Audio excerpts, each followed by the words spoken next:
Baik, Assalamualaikum warahmatullahi wabarakatuh. Perkenalkan, nama saya Mayudana Cahyani, NPM 217536012, program studi D3 Manajemen Informatika kelas 4A.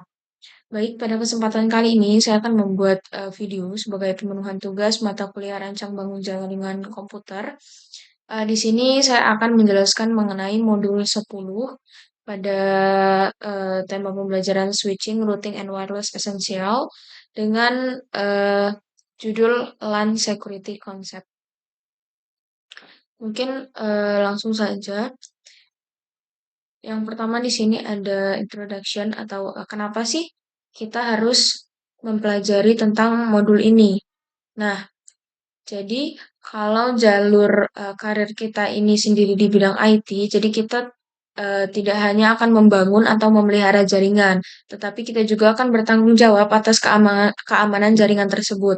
Nah, untuk arsitektur dan administrator jaringan saat ini, keamanan itu bukanlah sebagai suatu renungan, tapi ini merupakan prioritas utama untuk para administrator yang nyatanya banyak orang di bidang IT sekarang bekerja secara eksklusif di bidang keamanan jaringan. Kemudian pada modul ini, eh, pada modulan security concept ini, tujuan modul ini sendiri yaitu menjelaskan bagaimana kerentanan atau seberapa bahayanya keamanan LAN tersebut. Kemudian ada judul topik dan tujuan topik itu. Yang pertama ada endpoint security, yaitu menjelaskan cara menggunakan keamanan titik akhir dan mengurangi serangan. Kemudian ada access control, yaitu menjelaskan bagaimana IEEE dan 8021X digunakan untuk mengautentikasi endpoint dan perangkat LAN. Kemudian ada LAN to security threats atau ancaman pada keamanan layer 2, yaitu mengidentifikasi kerentanan lapisan 2. Kemudian ada MAC address table attack, serangan pada tabel alamat MAC, yaitu menjelaskan bagaimana serangan pada MAC address table ini dapat membahayakan keamanan LAN. Kemudian yang terakhir ada serangan LAN, yaitu menjelaskan bagaimana serangan LAN membahayakan keamanan LAN. Kemudian kita masuk ke endpoint security atau keamanan titik akhir.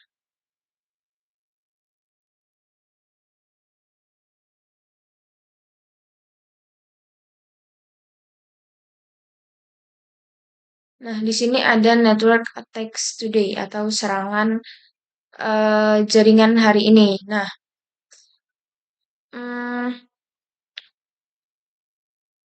biasanya serangan pada jaringan perusahaan ini dapat kita cari di internet dan kita dapat menemukan informasi terkini tentang serangan saat ini. Nah, kemungkinan besar serangan saat ini itu melibatkan beberapa hal. Yang pertama, distribute denial of server atau DDoS. Kemudian yang kedua ada pelanggaran data, yang ketiga ada malware.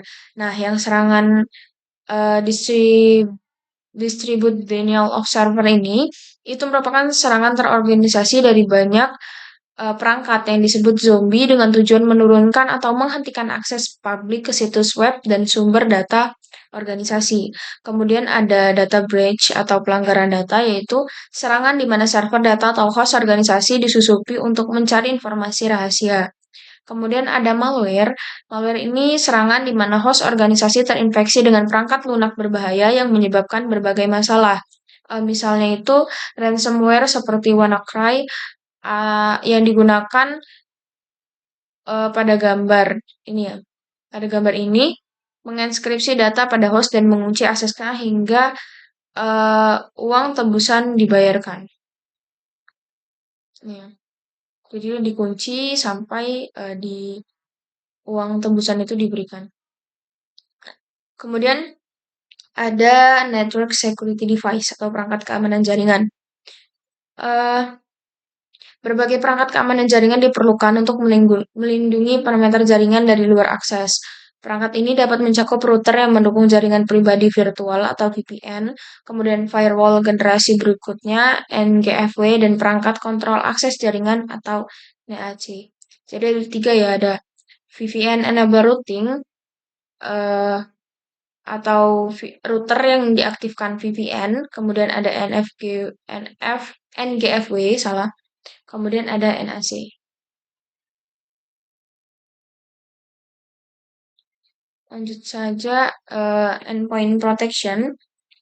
Jadi, eh bisa kita lihat ya, perangkat LAN seperti sakral, pengontrolan nirkabel, dan perangkat endpoint eh, dan perangkat titik akses atau akses point lainnya itu menghubungkan endpoint. Sebagian besar perangkat ini rentan terhadap serangan terkait LAN yang tercakup dalam modul ini. Nah, endpoint ini merupakan host yang biasanya terdiri dari laptop, desktop, server, dan telepon IP, serta perangkat milik karyawan yang biasanya disebut sebagai bawa perangkat Anda sendiri atau BOD. Nah, titik akhir ini sangat rentan terhadap serangan terkait malware yang berasal dari email atau penelusuran web. Titik akhir ini biasanya menggunakan fitur keamanan berbasis host tradisional seperti antivirus atau anti-malware, firewall berbasis host, dan sistem pencegahan instruksi berbasis host atau HIPS. Nah, tetapi titik akhir saat ini paling baik dilindungi oleh kombinasi NAC perangkat lunak, AMP berbasis host, alat keamanan email atau ESA, dan alat keamanan web WSA. Produk Advanced Malware Protection atau AMP mencakup solusi titik akhir seperti Cisco AMP atau titik akhir. Nah, gambar di bawah ini adalah topologi sederhana yang mewakili semua perangkat keamanan jaringan dan solusi titik akhir yang dibahas dalam satu modul. Ini ada AP, switch router, VN enable router, FGW, remote user VPN client, internet. Kita lihat ya. Kemudian lanjut ke Cisco Email Security Appliance atau alat keamanan email Cisco. Nah, menurut Cisco Talent Intelligence Group, 85% dari semua email yang dikirim adalah spam. Serangan phishing adalah bentuk spam yang paling ganas. Ingatlah bahwa serangan phishing membujuk pengguna untuk mengklik tautan atau membuka lampiran. Spear phishing menargetkan karyawan atau eksklusif terkenal yang mungkin memiliki kredensial login tertinggi. Hal ini sangat penting dalam lingkungan saat ini, di mana menurut Science Institute, 95% dari semua serangan pada jaringan perusahaan adalah hasil dari serangan spear phishing yang berhasil. Kemudian, Cisco SA adalah perangkat yang dirancang untuk memantau Simple Mole Transfer Protocol (SMTP). Cisco SA terus diperbarui dengan umpan waktu nyata dari Cisco Thales yang mendeteksi dan menghubungkan ancaman dan solusi yang menggunakan sistem pemantauan basis data di seluruh dunia. Data intelijen ancaman ini ditarik oleh Cisco SA setiap 3 tahun hingga 5 menit. Ini adalah beberapa fungsi dari Cisco SA ini ya. Yang pertama ada blokir ancaman yang diketahui, kemudian merediasi terhadap malware siluman yang menghindari deteksi awal, kemudian ada membuang email dengan tautan buruk, kemudian memblokir akses ke situs yang terinfeksi, dan mengenkripsi konten di email keluar untuk mencegah kehilangan data. Ini ya. Pada gambar ini Cisco SA itu membuang email yang buruk. Jadi ini ada pengirim email, kemudian dicek oleh Cisco SA kalau email ini termasuk email buruk, maka dia akan dibuang. Kemudian kita masuk ke Cisco Web Security Appliance. Nah, Cisco Web Security Appliance ini adalah teknologi mitigasi atau ancaman berbasis web. Nah, ini membantu organisasi mengatasi tantangan atau untuk mengamankan, mengendalikan lalu lintas web. Cisco WSA ini menggabungkan perlindungan malware tingkat lanjut, visibilitas, dan kontrol aplikasi, kontrol kebijakan penggunaan yang dapat diterima, dan pelaporan. Cisco WSA ini memberikan kendali penuh atas cara pengguna mengakses internet, fitur dan aplikasi tertentu seperti obrolan, perpesanan, video, dan audio dapat diizinkan dibatasi dengan batas waktu waktu dan lebar pita. Eh, Selain itu, bisa juga diblokir sesuai dengan kebutuhan organisasi. WSA dapat melakukan pemblokiran URL, pemfilteran URL, pemindaian malware, kategorisasi URL, pemfilteran aplikasi web, dan enskripsi dan deskripsi lalu lintas pada web. Kemudian kita akan lanjut ke tema akses kontrol.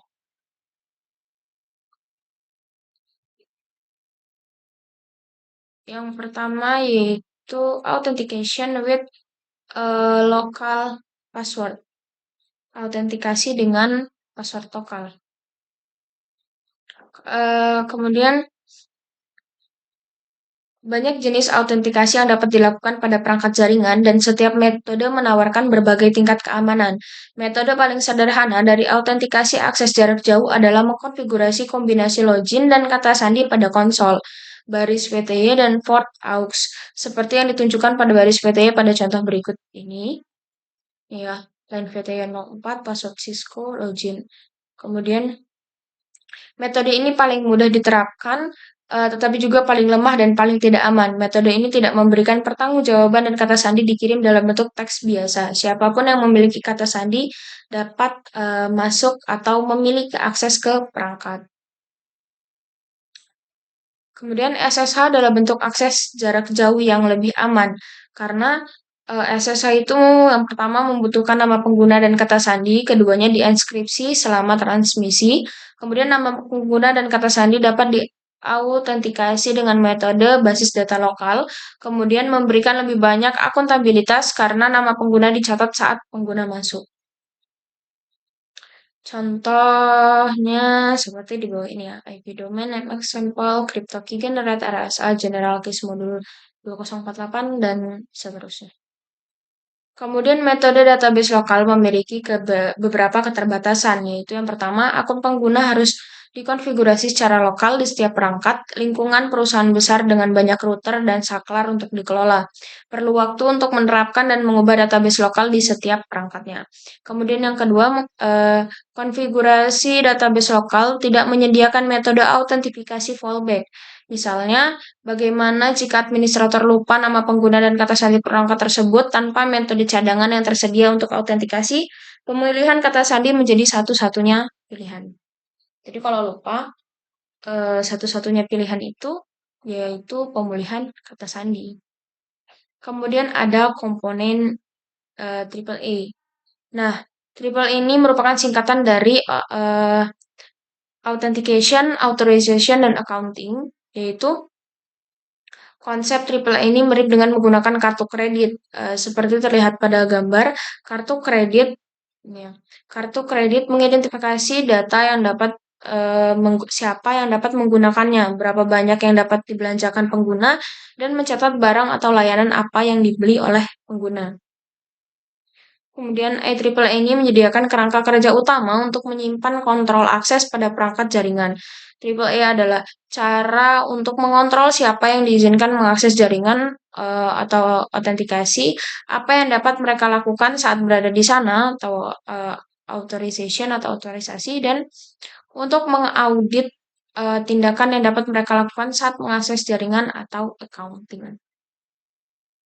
Oke, langsung saja kita masuk ke autentikasinya. Autika Local A Authentication. Triple A lokal menyimpan nama pengguna dan kata sandi secara lokal di perangkat jaringan seperti router Cisco. Pengguna mengautentikasi terhadap database lokal seperti yang ditunjukkan pada gambar EAAA untuk jaringan kecil, small network ya. Jadi di sini klien membuat koneksi dengan router, kemudian router A ini meminta pengguna untuk menggunakan kata sandi, kemudian router mengautentikasi nama pengguna dan menggunakan database lokal untuk uh, database lokal, dan pengguna diberi akses ke jaringan berdasarkan informasi di database lokal ini. Kemudian server-based authentication atau autentikasi AAA berbasis server. Nah, di sini dapat kita lihat. Di sini klien itu diminta membuat koneksi dengan router. Kemudian router ini meminta klien atau pengguna ini untuk membuat nama pengguna dan kata sandi. Kemudian pengguna ini router ini mengautentikasikan kata sandi menggunakan server A ini. Nah, kemudian pengguna diberikan akses ke jaringan berdasarkan informasi yang ada pada server A jarak jauh ini. Kemudian ada authorization atau otorisasi. Eh, Otorisasi ini menggunakan sekumpulan atribut yang menjelaskan akses pengguna ke jaringan atribut digunakan oleh server AAA untuk menggunakan hak istimewa dan batasan bagi pengguna tersebut seperti yang ditunjukkan eh, bawah ini nih. Jadi, saat pengguna telah diautentikasi, saat dibuka antara router dan server AAA, router meminta otorisasi ke server untuk layanan yang diminta klien, server A mengembalikan respon pass or fail untuk otorisasi. Jadi, dia minta authorization kan ke sini. Jadi router ini meminta otorisasi dari server A untuk layanan yang diminta oleh si klien. Kemudian server A ini mengembalikan respon yang diminta oleh router tadi, eh, pass atau fail. Jadi apakah klien ini memiliki akses atau tidak. Kemudian eh,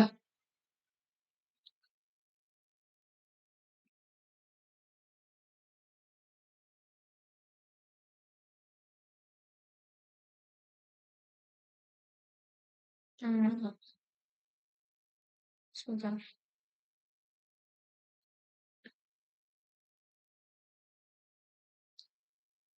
Kemudian ada accounting atau akuntansi. Jadi tujuan accounting atau akuntansi ini yaitu mengumpulkan dan melaporkan data pengguna. Data ini dapat digunakan untuk tujuan seperti audit atau penagihan. Data yang dikumpulkan mungkin mencakup waktu koneksi mulai dan berhenti, perintah yang dijalankan, jumlah paket, dan jumlah byte-nya. Kita lihat di gambar ini, yaitu saat pengguna telah diautentikasi, proses akuntansi AAA menghasilkan pesan awal untuk memulai proses akuntansi. Nah, saat pengguna selesai, pesan berhenti direkam dan proses akuntansi pun berakhir. Kemudian ada 80.1x, yaitu standar IEEE 8021X adalah protokol di autentikasi dan kontrol akses berbasis port. Protokol ini membatasi workstation yang tidak sah untuk terhubung ke LAN melalui port switch yang dapat diakses publik. Server autentikasi mengotentikasi setiap workstation yang terhubung ke port switch sebelum menyediakan layanan apapun yang ditawarkan oleh switch atau LAN. Kemudian di sini ada client atau supplicant, ada authentication dan uh, authentication servernya, authentication switch dan authentication server. Nah, klien ini merupakan perangkat yang menjalankan perangkat lunak klien yang sesuai dengan 8021X yang tersedia untuk perangkat berkabel atau nirkabel. Kemudian ada authentication switch yang bertindak sebagai perantara antara klien dan server autentikasi untuk meminta informasi pengidentifikasi dari klien, memverifikasi informasi itu dengan server autentikasi, dan menyampaikan respon ke klien. Perangkat lain yang dapat bertindak sebagai autentikator adalah titik akses nirkabel. Kemudian ada authentication server yang memvalidasi identitas klien dan memberitahu saklar atau titik akses nirkabel bahwa klien diizinkan atau tidak diizinkan untuk mengakses LAN dan beralih layanan. Kemudian kita masuk ke layer 2 security threat.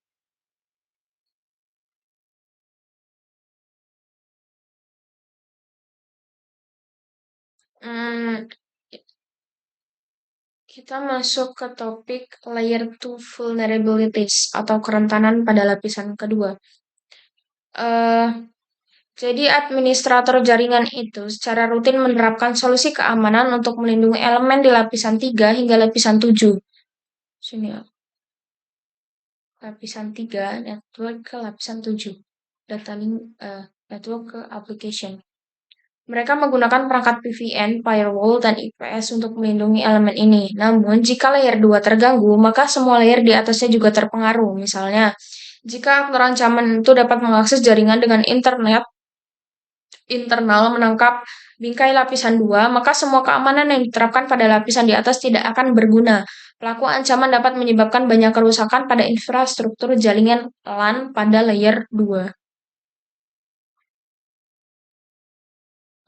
Kemudian masuk ke switch attack kategoris, yaitu keamanan hanya sekuat tautan terlemah dalam sistem, dan lapisan 2 dianggap sebagai tautan lemah itu. Karena itu, LAN secara tradisional berada di bawah kontrol administratif dan satu organisasi. Eh, Kemudian, langkah pertama dalam mengurangi serangan pada infrastruktur layer 2 adalah memahami operasi yang mendasari layer 2 dan ancaman yang ditimbulkan oleh infrastruktur pada layer 2. Serangan terhadap infrastruktur LAN layer 2 dijelaskan dalam tabel di bawah ini. Yang pertama ada serangan table make, yaitu termasuk serangan MAC address flooding attack. Kemudian ada serangan VLAN, yaitu termasuk serangan VLAN hopping dan VLAN double tagging. Ini juga termasuk serangan antar perangkat dan VLAN umum. Kemudian ada serangan pada DHCP, yaitu termasuk DHCP starvation dan DHCP spoofing attack. Kemudian ada ARP attack atau serangan pada ARP, termasuk spoofing ARP dan serangan uh, poisoning ARP. Kemudian ada spoofing attack, termasuk serangan alamat MAC dan serangan spoofing alamat IP. Kemudian serangan STV, yaitu termasuk serangan manipulasi spanning tree protokol. Kemudian ada mitigation teknik terhadap serangan, mitigation terhadap serangan. Kemudian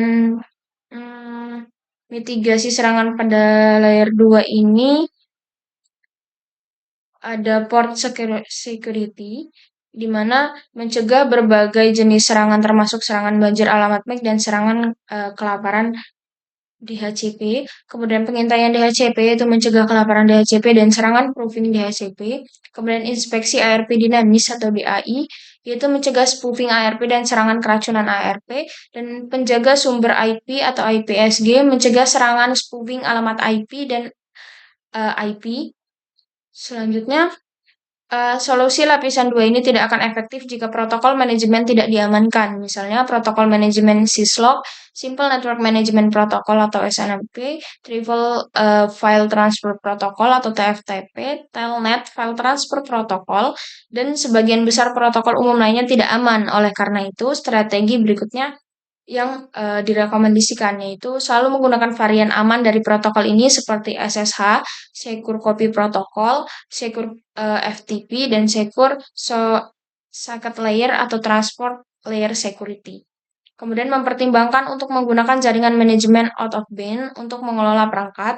Kemudian gunakan VLAN manajemen khusus di mana hanya ada lalu lintas manajemen dan gunakan ACL untuk memfilter akses yang tidak digunakan. Kemudian kita lanjut ke MAC address table attack atau serangan pada table MAC address.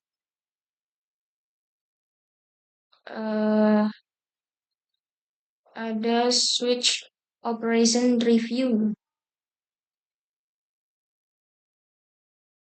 tinjauan operation. Nah, di sini kita untuk membuat keputusan penerusan switch LAN layer 2 membuat tabel berdasarkan alamat MAC sumber dalam bingkai yang diterima. Ditujukan pada gambar ini untuk disebut tabel alamat MAC. Tabel alamat MAC ini disimpan dalam memori dan digunakan untuk meneruskan frame secara lebih efisien. Tabel ini. Kemudian semua tabel MAC memiliki ukuran tetap dan akibatnya sebuah saklar dapat kehabisan sumber daya untuk menyimpan alamat MAC. Serangan banjir alamat MAC ini memanfaatkan batasan untuk memborbardir saklar dengan alamat MAC sumber palsu hingga tabel alamat MAC saklar penuh.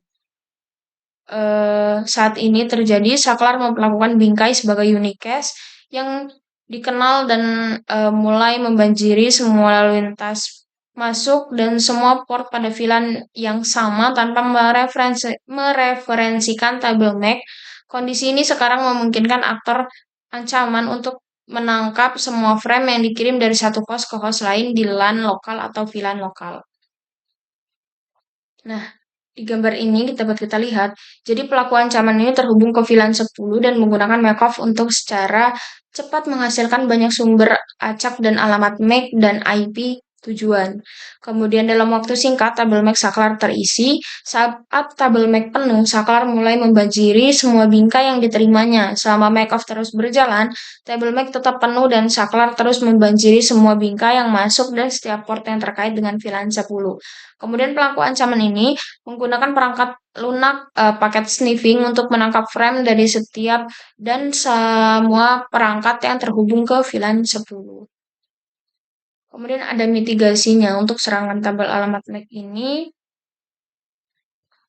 Eh, Jadi apa sih yang membuat MAC-off ini sangat berbahaya? Yaitu penyerang dapat membuat serangan overflow table MAC dengan sangat cepat. Misalnya, saklar katalis 6500 dapat menyimpan 132.000 alamat MAC di table alamat MAC-nya. Nah, alat seperti MAC-off dapat membanjiri hingga 8.000 bingkai per detik, membuat serangan overflow table alamat MAC dalam hitungan beberapa detik. Contohnya menunjukkan output sampel yang ada di perintah MAC-off pada host Linux. Nah, alasan lain mengapa serangan ini berbahaya adalah karena tidak hanya mempengaruhi saklar lokal, tapi juga dapat mempengaruhi saklar lapisan dua lainnya yang terhubung. Ketika tabel alamat MAC dari sebuah switch penuh, itu mulai membanjiri semua port termasuk terhubung ke switch layer 2 lainnya. Nah, untuk mengurangi serangan overflow tabel alamat MAC, administrator jaringan harus menerapkan keamanan port. Keamanan port ini akan mengizinkan sejumlah alamat MAC sumber tertentu untuk mempelajari di port. Keamanan pelabuhan dibahas lebih lanjut di modul selanjutnya. Jadi di sini hanya sekilas. Kemudian kita masuk ke LAN attack atau serangan pada LAN. Hmm, Serangan pada LAN yang pertama adalah VLAN hopping attack atau serangan VLAN hopping, yaitu VLAN hopping attack ini memungkinkan lalu lintas dari satu VLAN untuk dilihat oleh VLAN lain tanpa bantuan router dalam serangan lompatan VLAN dasar. Aktor ancaman ini mengkonfigurasi host untuk bertindak seperti saklar untuk memanfaatkan fitur port trunking otomatis yang diaktifkan secara default di sebagian besar port saklar. Hmm, nih, attacker gain access to the server LAN. Jadi si penyerang ini mendapatkan akses ke server LAN. Authorization terang. Kemudian ada VLAN double tagging attack atau serangan penandaan ganda pada VLAN. Langkah pertama di sini. Jadi pelaku ancaman ini akan mengirimkan bingkai 8201 IK bertanda ganda ke saklar. Header luar memiliki tag VLAN dan aktor ancaman yang sama dengan VLAN asli dan port terang. Untuk keperluan contoh ini, asumsikan bahwa ini ada VLAN 10 dan bagian di dalam adalah VLAN korban. Dalam contohnya ini VLAN 20. Kemudian kita masuk ke langkah 2. Nah, pada step 2 ini, frame tiba di saklar pertama yang terlibat pada tag 821 IK 4 byte pertama. Switch melihat bahwa frame ditunjukkan untuk VLAN 10 yang merupakan VLAN asli. Saklar meneruskan paket keluar ke semua port VLAN 10 setelah menghapus tag VLAN 10. Frame tidak diberi tag ulang karena merupakan bagian dari VLAN asli. Pada titik ini, tag VLAN 20 masih utuh dan belum diperiksa oleh saklar pertama. Masih utuh. Kemudian kita lanjut ke step 3. Nah, pada step 3 ini, frame tiba di switch kedua yang tidak mengetahui bahwa itu seharusnya untuk VLAN 10. Lalu lintas VLAN asli tidak ditandai oleh switch pengirim seperti yang ditunjukkan pada spesifikasi 802 IK. Setelah kedua hanya memiliki melihat tag bagian dalam yang disiapkan aktor ancaman dan melihat bahwa bingkai ditujukan untuk VLAN 20, VLAN target. Saklar kedua mengirimkan bingkai ke target untuk membanjiri VLAN tersebut. Kemudian tergantung pada apakah ada entry table alamat MAC yang ada untuk target. Kemudian kita masuk ke mitigasinya. Serangan VLAN hooping dan VLAN double tagging ini dapat dicegah dengan menerapkan panduan keamanan terang seperti yang pertama menonaktifkan trunking di semua port akses, kemudian menonaktifkan trunking otomatis pada tautan terang sehingga terang harus diaktifkan secara manual, kemudian memastikan VLAN asli hanya digunakan untuk link terang. Kemudian ada DHCP message atau pesan DHCP. Server DHCP secara dinamis memberikan informasi konfigurasi IP termasuk alamat IP, subnet mask, gateway default, server DNS, dan lainnya kepada klien. Tinjauan urutan pertukaran pesan DHCP antara klien dan server ditunjukkan di gambar ini. Ini prosesnya yang bisa dilihat. Kemudian lanjut saja ke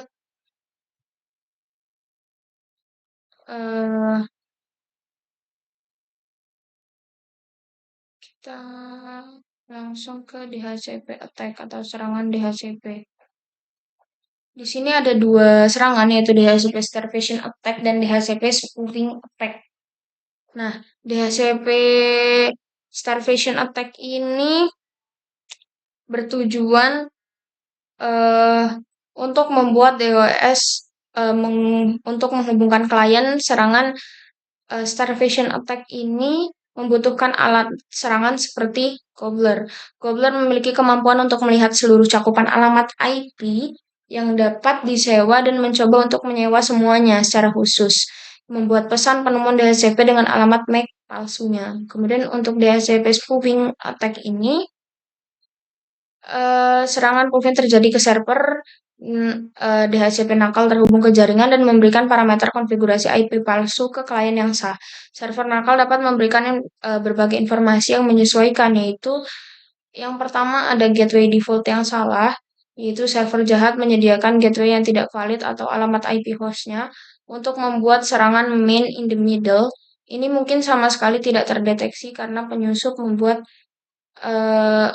mencegah aliran data melalui jaringan. Kemudian ada server DNS salah atau wrong DNS server, yaitu memberikan alamat server DNS yang salah, mengarahkan pengguna ke situs web jahat. Kemudian ada wrong IP address, yaitu server jahat memberikan alamat IP yang tidak valid dengan secara efektif membuat serangan DOS pada klien server. Kemudian ada serangan ARP atau ARP attack. Kemudian di sini menurut ARP Revisi, klien diizinkan mengirimkan permintaan ARP yang tidak diminta yang disebut ARP serampangan. Ketika sebuah host mengirimkan ARP serampangan, host lain di subnet menyimpan alamat MAC dan alamat IP versi 4 yang terdapat dalam ARP serampangan di tabel ARP mereka. Masalahnya adalah penyerang dapat mengirimkan pesan ARP serampangan yang berisi alamat MAC palsu ke sebuah switch dan switch tersebut akan memperbarui tabel MAC-nya sesuai dengan itu. Oleh karena itu, setiap host dapat mengklaim sebagai pemilik kombinasi alamat IP dan MAC yang dipilih. Dalam serangan tipikal, pelaku ancaman dapat mengirimkan batasan ARP yang tidak diminta ke host lain di subnet dengan alamat MAC, pelaku ancaman, dan alamat IP versi 4 dari gateway default. Lanjut ke address spoofing attack. Yaitu mengatasi serangan spoofing. Serangan spoofing alamat MAC terjadi ketika pelaku ancaman mengubah alamat MAC host mereka agar cocok dengan alamat MAC lain yang diketahui dari host target. Host yang menyerang kemudian mengirimkan sebuah frame ke seluruh jaringan dengan alamat MAC yang baru dikonfigurasi. Saat saklar menerima bingkai, ia menerima alamat MAC sumber. Saklar menimpa entry table MAC saat ini yang memberikan alamat MAC ke port baru seperti yang ditunjukkan pada gambar, kemudian secara tidak sengaja meneruskan frame yang ditunjukkan oleh target ke host penyerang.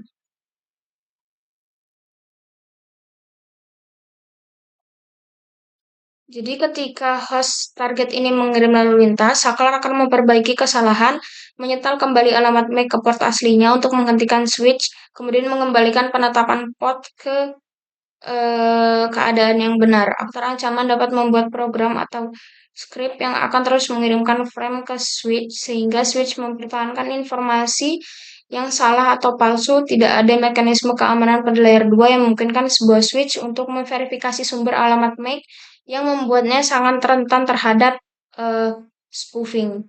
Kemudian kita masuk ke STP attack. Penyerangan jaringan dapat memanipulasi spanning tree protokol atau STP untuk melakukan serangan dan melakukan proving root bridge dan mengubah topologi jaringan. Penyerangan dapat membuat tuan rumah akan muncul sebagai jembatan akar dan oleh karena itu tangkap semua lalu lintas untuk domain yang dialihkan secara langsung.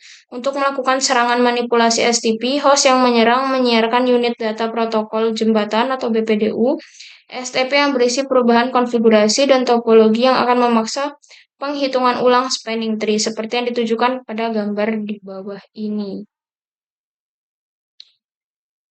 Eh, Jika berhasil, host akan menyerang menjadi root bridge seperti yang ditujukan pada gambar dan sekarang dapat menangkap berbagai frame yang sebelumnya tidak dapat diakses. Nih. Hmm. Serangan STP ini dimitigasi dengan pengimplementasian BPDU Guard di semua port akses. Penjaga BPDU ini apa, dapat melakukan mitigasi pada serangan STP. Kemudian ada CDP reconnaissance, yaitu pengintaian pada CDP. Informasi di CDP ini dikirimkan melalui port yang mendukung CDP secara periodik multicast tidak terenkripsi. Informasi CDP mencakup alamat IP perangkat, versi perangkat lunak iOS, platform capabilities, dan informasi CDP dan VLAN asli. Perangkat yang menerima CDP memperbarui basis data CDP-nya.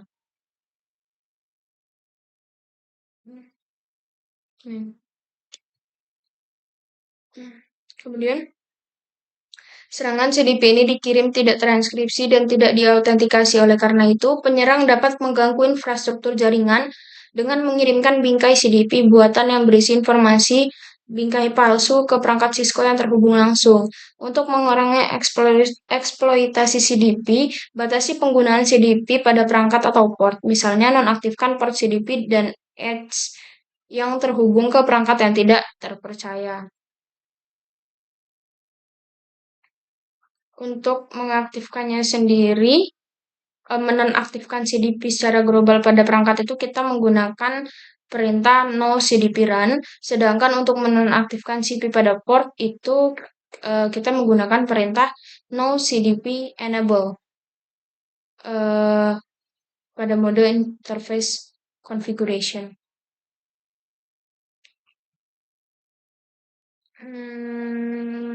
Oke. Mungkin